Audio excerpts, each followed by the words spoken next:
সর্বপ্রথমে আমার ভূমিষ্ঠ প্রণাম জানাই শ্রী শ্রী ঠাকুর, শ্রী মা ও স্বামীজি মহারাজের আতুল চরণে। ধন্যবাদ জানাই রামকৃষ্ণ মঠ কথামৃত ভবনের অধ্যক্ষ প্রীতিভাজন স্বামী সিদ্ধেশানন্দজিকে, যিনি আমাকে এই সভায় বক্তব্য রাখার জন্য অনুরোধ জানিয়েছিলেন এবং সুযোগ করে দিয়েছেন। আন্তরিক শ্রদ্ধা ও নমস্কার জ্ঞাপন করি শ্রী দীপক গুপ্ত মহাশয়কে। শুভেচ্ছা ও অভিনন্দন জানাই সুধী ভক্তমণ্ডলীকে, যারা আজকের এই সম্মেলনের অনলাইন সম্প্রচারে উপস্থিত আছেন। আজ আমরা আলোচনা করব 21 শতকে রামকৃষ্ণ সংঘ এই বিষয়টি। সর্বপ্রথমে রামকৃষ্ণ সংঘ এবং 21 শতক এই দুটি শব্দবন্ধনের অর্থ অনুধাবন করতে হবে। রামকৃষ্ণ সংঘ এই কথাটির মধ্যে দুটি ভাব নিহিত আছে, একটি আদর্শগত ও একটি প্রাতিষ্ঠানিক। রামকৃষ্ণ সংঘের আদর্শগত চেহারাটি সর্বব্যাপী, এর কোনো সীমাবদ্ধতা নেই। এটি একটি কনসেপ্ট। কেউ একজন রামকৃষ্ণ মঠ বা রামকৃষ্ণ মিশনের সাথে সংস্রব না রেখেও, পরিচিত না হয়েও রামকৃষ্ণ সংঘের অঙ্গ হতে পারেন। সেটি কেমন? সেটি হচ্ছে, কেউ যদি রামকৃষ্ণ বিবেকানন্দের দর্শন যার উপর দাঁড়িয়ে আছে সেই উপাদানগুলোকে আঁকড়ে ধরে তার জীবনশৈলী গঠন করেন, অথবা এই ধ্যান ধারণাগুলোকে জীবনব্রত হিসেবে গ্রহণ করেন, তিনি কিন্তু নিজের অজান্তেই রামকৃষ্ণ সংঘের অন্তর্ভুক্ত হয়ে গেলেন। এটি হচ্ছে আদর্শগত দিক। এখন কেউ প্রশ্ন করতেই পারেন, সেই উপাদানগুলো কি কি? সংক্ষেপে বলা যেতে পারে যে সেই উপাদানগুলো হলো, 1 নম্বর আত্মার অমরত্ব, ডিভিনিটি অফ সোল। 2 নম্বর ঈশ্বরের একত্ব, ইউনিটি অফ গডহেড। 3 নম্বর সর্বধর্ম সমন্বয়, হারমোনি অফ রিলিজিয়ন্স।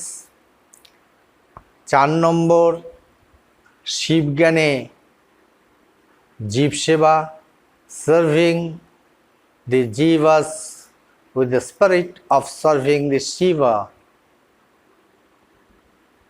5 নম্বর ঈশ্বরের প্রতি ব্যাকুলতা, yearn for realizing God. 6 নম্বর সত্যই কলির তপস্যা, এটি বিশ্বাস করা এবং তদ অনুযায়ী আচরণ করা, লাভ ফর ট্রুথ। 7 নম্বর ধর্মের ব্যাপারে বৈজ্ঞানিক দৃষ্টিভঙ্গি, সায়েন্টিফিক টেম্পার অ্যান্ড রিলিজিয়ন। 8 নম্বর বিজ্ঞান ও বেদান্তের মেলবন্ধন, marriage between science and Vedanta. 9 নম্বর সহিষ্ণুতা শুধু নয়, গ্রহিষ্ণুতাও। It's not only tolerance but acceptance too. 10 নম্বর মতুয়ার বুদ্ধি না করা, ডোন্ট বি ডগম্যাটিক। আবার রামকৃষ্ণ সংঘের একটি প্রাতিষ্ঠানিক রূপও আছে। এই দিকটিকে আমরা ইনস্টিটিউশনাল রিলিজিয়ান বলি। এর আকার, এর আঙ্গিক আছে, ভৌগোলিক সীমাবদ্ধতাও আছে, যেমন রামকৃষ্ণ মঠ কথামৃত ভবন, অথবা Ramakrishna mission institute of culture, অথবা রামকৃষ্ণ মিশন সেবা প্রতিষ্ঠান। এখানে রামকৃষ্ণ সংঘ বলতে বোঝায় সন্ন্যাসী, ব্রহ্মচারী ও গৃহী ভক্তদের। এই রামকৃষ্ণ সংঘের সাকার রূপটি হচ্ছে রামকৃষ্ণ মঠ ও রামকৃষ্ণ মিশন।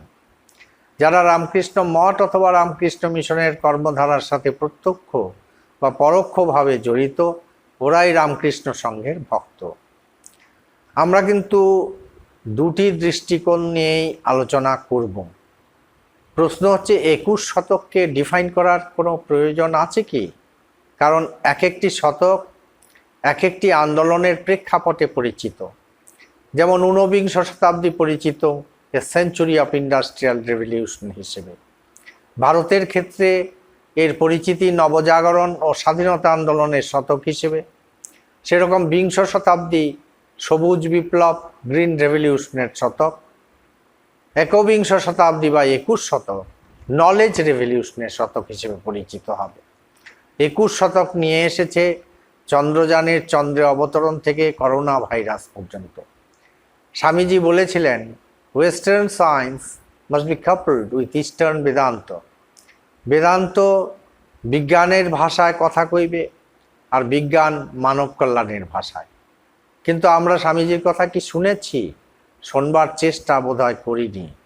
স্বামীজির কথা শুনলে আজ বিজ্ঞানের একটা মানবিক মুখ দেখতে পেতাম, আর তাই যদি হতো তবে কোভিড-19 অতিমারির প্রাদুর্ভাব আমরা দেখতুম না। বিজ্ঞান দিয়েছে বেগ, কেড়ে নিয়েছে আবেগ। তাই 21 শতকটির বাইরে হাসির ফোয়ারা থাকলেও ভেতরে চাপা আর্তনাদ, আর সেখানেই প্রাসঙ্গিকতা রামকৃষ্ণ সংঘের। স্বামী বিবেকানন্দ 1893-এর 9-11 বক্তৃতায় যা বলেছিলেন, অর্থাৎ 11ই সেপ্টেম্বরের বক্তৃতায় যা বলেছিলেন, তার সারবস্তু ছিল হিংসা নয়, মৈত্রী। সহিষ্ণুতা শুধু নয়, গ্রহিষ্ণুতাও। দেশ নয়, প্রেম। সংকীর্ণতা নয়, ঔদার্য। পরশ্রী কাতরতা নয়, সহানুভূতি। কিন্তু 21 শতকের দোরগড়ায় আমরা কি দেখলুম? আরও একটি 9/11। আমেরিকান টাওয়ারকে ধূলিসাৎ করে দেওয়া হলো, হিংসায় উন্মত্ত পৃথ্বী। কিন্তু কেন? কারণ 1893-এর 9/11-এর কথা আমরা শুনিনি, শুনবার জন্য কোনো আগ্রহ ছিল না। স্বামীজি বলেছেন, you are standing on a volcano. প্রথম বিশ্বযুদ্ধ, দ্বিতীয় বিশ্বযুদ্ধ, লিগ অফ নেশনস হলো। আমাদের মা, আপনার মা, আমার মা, সবার মা, মা সারদা বললেন, এদের ভালো ভালো কথাগুলো শুধু মুখের কথা, মনের কথা নয়। মা কত সত্যি ছিলেন, পরবর্তী ঘটনা তা প্রমাণ করে দিল। লিগ অফ নেশনস ভেঙে গেল, হলো ইউএনএ, এরপর ইউএন।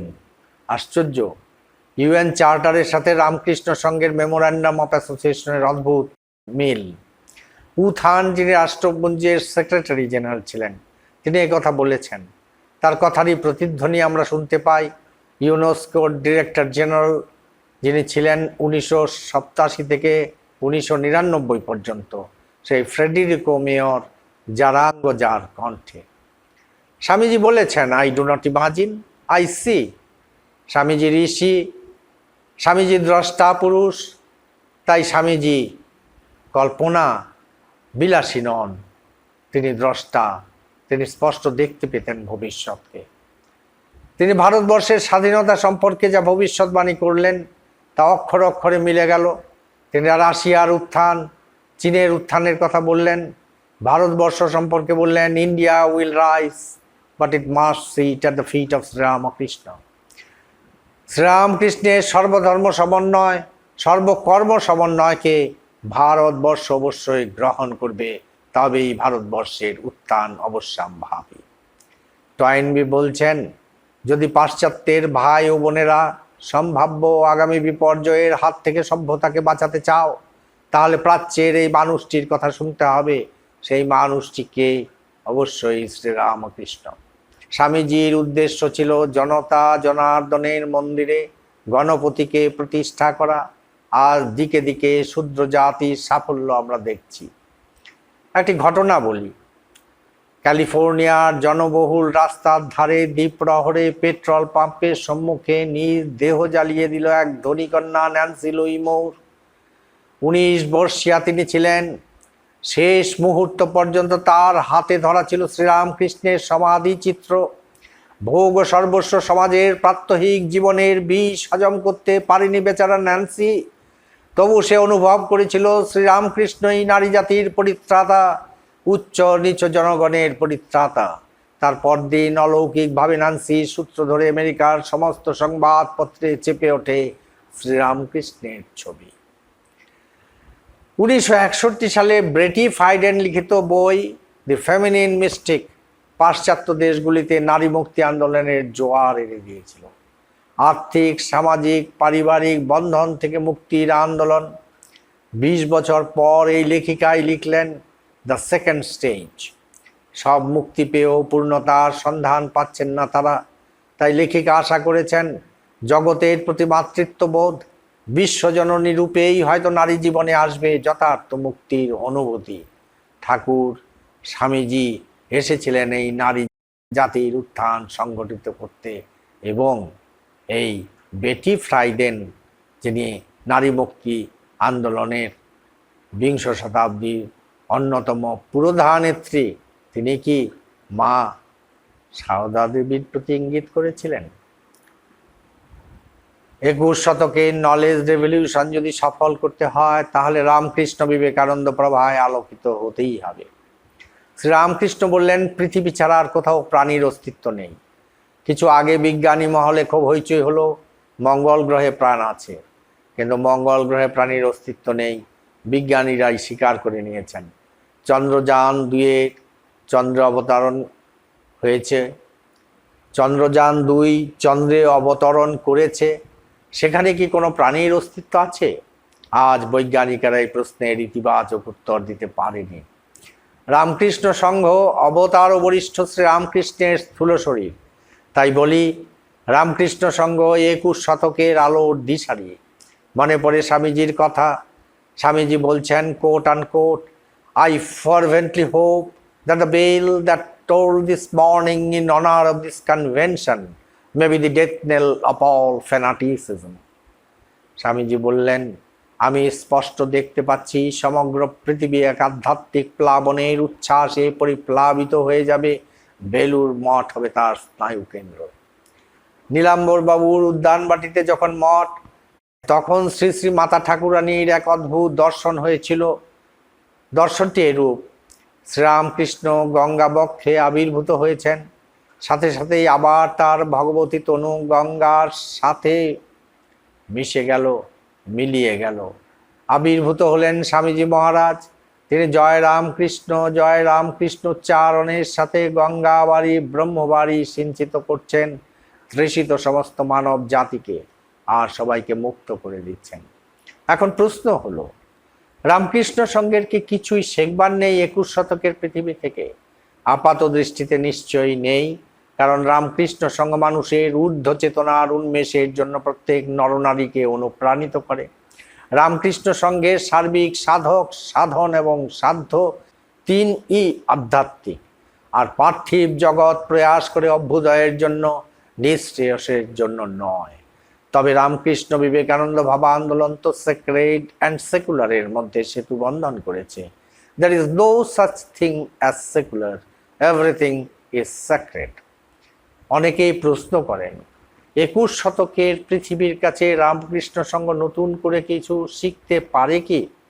স্বাভাবিকভাবেই অভ্যুদয় নিঃশ্রেয়স যখন মিলেমিশে একাকার হয়ে গেছে, তখন 21 শতকের পৃথিবীর থেকে রামকৃষ্ণ সংঘের শেখবার কিছু কিছু উপাদান নিশ্চয়ই আছে। ইসরায়েলের ইতিহাসবিদ ইউভাল নোয়া হারারি মধ্যযুগের যুদ্ধের ইতিহাস নিয়ে কাজ করতেন। মায়ানমারে তার সঙ্গে সত্যনারায়ণ গোয়েঙ্কা নামে এক ভারতীয়ের আলাপ হয়েছিল। তিনি হারারিকে বিপাসনা পদ্ধতিতে ধ্যান ইত্যাদি শেখান। হারারি এখন তার বেশ কয়েকটি বইয়ের দৌলতে বিখ্যাত। বইগুলোর নাম sapiens, a brief history of mankind, Homo dues, a brief history of tomorrow ইত্যাদি। পৃথিবীর ইতিহাসে মানুষের অগ্রগতিকে বিশ্লেষণ করতে গিয়ে হারারি বলছেন, একলা মানুষ অন্যান্য প্রাণীর চেয়ে খুব বেশি এগিয়ে নেই, কিন্তু মানুষের উন্নতির মূলে আছে সমষ্টিগতভাবে বিভিন্ন কাহিনী বিশ্বাস করার এবং সেই অনুযায়ী কাজ করার ক্ষমতা। যেমন পিঁপড়েরা গোষ্ঠীবদ্ধভাবে কাজ করে, কিন্তু তারা কখনো সাম্যবাদী সমাজ গড়তে উদ্বুদ্ধ হয়ে রানী পিঁপড়েকে মেরে বিদ্রোহ ঘোষণা করতে পারে না। আরেকটি উদাহরণ হলো টাকার ব্যবহার। শিম্পাঞ্জিকে একটা কাগজের টুকরো দিয়ে যদি বলা হয় 2টি কলা দিয়ে দাও, এই কাগজটা অন্য কাউকে দেখালে 5টা কলা পাবে, সে বিশ্বাস করবে না। কিন্তু আমরা করি। এভাবে এই স্বর্গ নরকের কাহিনী, শ্রেণীহীন সমাজের কাহিনী, শেয়ার বাজারের কাহিনী, জাতীয়তাবাদের কাহিনী বা বিশ্ব মানবতার কাহিনীতে বিশ্বাস করে আমরা কাহিনী অনুযায়ী বিভিন্ন লক্ষ্য পূরণের চেষ্টা করছি। সভ্যতার ইতিহাসের পাতা খুললে 3টি বিপদের কথা বারবার দেখা যায়: মন্বন্তর, মহামারী ও যুদ্ধ। সৌভাগ্যক্রমে মানুষ এখন এই বিপদগুলোকে অনেকটাই নিয়ন্ত্রণ করতে পেরেছে। এমন নয় যে পৃথিবীতে সব মানুষ পেট ভরে খেতে পায়, কিন্তু অনাহারে মৃত্যুর সংখ্যা অনেকটাই কমে এসেছে। এমনকি কারো যদি কিছুই না থাকে, তাও রাষ্ট্রের সাহায্যে, নানা আন্তর্জাতিক প্রকল্পের দৌলতে, বিভিন্ন বেসরকারি সংস্থার উদ্যোগে তার ক্ষুণ্ণবৃত্তির ব্যবস্থা হওয়ার সম্ভাবনা যথেষ্ট। মহামারী প্রসঙ্গেও সেই কথা। চিকিৎসা বিজ্ঞানের উন্নতির কারণে মানুষের গড় আয়ু অনেকটাই বেড়েছে। শিশু মৃত্যুর হারও লক্ষণীয়ভাবে কমে এসেছে। মাঝে মধ্যে কিছু সংক্রামক রোগ ছড়ায় বটে, কিন্তু তার প্রকোপ অনেকটাই সীমিত রাখা সম্ভব হয়। এইডসের মতো মরণ রোগ এখনো নিয়ন্ত্রণ করা যাচ্ছে।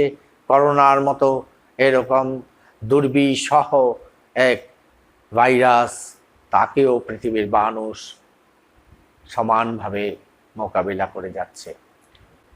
যুদ্ধ এখনো আর আমাদের জীবনের অপরিহার্য অঙ্গ নয়। চেকভ বলেছিলেন, নাটকের প্রথম অঙ্কে যদি কোনো বন্দুক দেখা যায়, তৃতীয় অঙ্কে তা থেকে গুলি ছুটবেই। সৌভাগ্যক্রমে আমরা জঙ্গলের নিয়ম পেরিয়ে এসেছি, চেকভের নিয়মও অতিক্রম করে এসেছি। আমাদের পৃথিবীতে এখন যে অস্ত্র সম্ভার, তার প্রধান অংশ আশা করা যায় অব্যবহৃত থেকে যাবে। আগে শান্তি বলতে মানুষ বুঝতো 2 যুদ্ধের মাঝখানে বিরতি পর্ব। এখন শান্তি আমাদের স্থায়ী পরিস্থিতি হয়ে দাঁড়িয়েছে। কিছু কিছু ব্যতিক্রম সত্ত্বেও সাধারণভাবে এটা বাস্তব অবস্থা। প্রকৃতি শূন্য স্থান পছন্দ করে না।